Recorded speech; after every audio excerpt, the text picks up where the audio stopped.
दुखों में अपने बेटे का, परिवार का खोने का दुख सबसे बड़ा दुख होता है।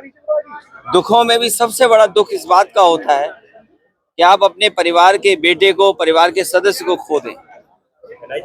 और अगर सुरक्षा को लेकर के, अगर सुरक्षा नियमों का पालन हुआ होता तो इतना बड़ा हादसा नहीं होता। सुरक्षा नियमों के पालन न होने की वजह से इतने बड़े लोगों की जान चली गई। और कुछ लोग अपने व्यक्तिगत और अहंकार में किसी की सुनना भी नहीं चाहते हैं। और सच्चाई तो यह है कि जो परिवार वाले होते हैं वो अपने परिवार के सदस्यों के होने का दुख समझते हैं। ये दुखद घटना हुई है और परिवार के लोगों की मदद हो इनकी। अभी जिस नौजवान से मैं मिल के आया हूँ वो वही नौजवान है जो वीडियो में आपने देखा कि वो खिड़की से कूद गया। उसके चोटें हैं, स्पाइन में है, वो जॉब करता था। उसके परिवार के लोगों ने कहा कि अभी तो बहुत दिन इलाज चलेगा, उसकी माँ नहीं है और परिवार का कौन देखभाल करेगा। उस परिवार में अकेला कमाने वाला था। अगर सरकार नहीं मदद करेगी तो कौन मदद करेगा। ऐसी घटनाओं में सरकार की जिम्मेदारी बनती है कि पूरी मदद करें।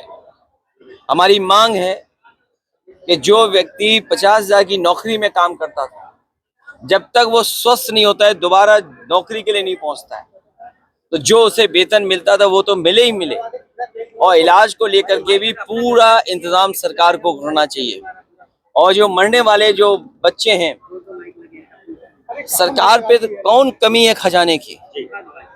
सरकार को बड़ी मदद करनी चाहिए। और अगर सरकार 1 करोड़ भी मदद करती है, क्योंकि नई उम्र के नौजवान थे, 21, 22, 23, 24, 25 साल के थे, उनका भविष्य बनता, वो कल कुछ बन करके दिखाते। वो अपनी मेहनत से कुछ न कुछ कर रहे थे वहां, उन्होंने जान खोई, उनकी मदद होनी चाहिए। कम से कम सरकार को 1 करोड़ रुपए की उन परिवारों की मदद होनी चाहिए जिन्होंने की जान गई है। सर, एसआईटी बनाई गई है, एसआईटी जांच कर रही है और बड़ी कार्रवाई की बात कर रही है कि छोड़ा नहीं जाएगा। हमने और आपने 10 साल से देखा है एसआईटी बनाने का काम। हर घटना में एसआईटी बनती है और लगता तो ऐसा है कि कोई सरकार नहीं है। और सरकार है तो सरकार नियमों का पालन क्यों नहीं कराती। और इस सरकार में जो नक्शे पास हुए होंगे, जो एनओसी मिले होंगे, फायर एनओसी तब मिलेगा, तब जाकर के नक्शा पास होगा। लेकिन कौन लोग थे जो फायर एनओसी के लिए अपनी जेब भरते थे और जेब का खजाना कहां तक लेकर। तो इस सरकार ने क्या क्या कहा था। यही मुख्यमंत्री जी ने कहा था कि बुलडोजर चल जाएगा 24 घंटे में। क्या उस बिल्डिंग पे बुलडोजर चला आज तक? गरीबों को उजाड़ने के लिए किसने आग लगा दी थी, याद कीजिए, यहीं पर लखनऊ में।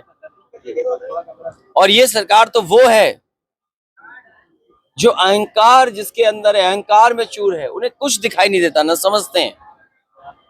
हमने आपने देखा कि किस तरीके से अकबर नगर के लोगों को बुलडोजर चला करके हटा दिया गया।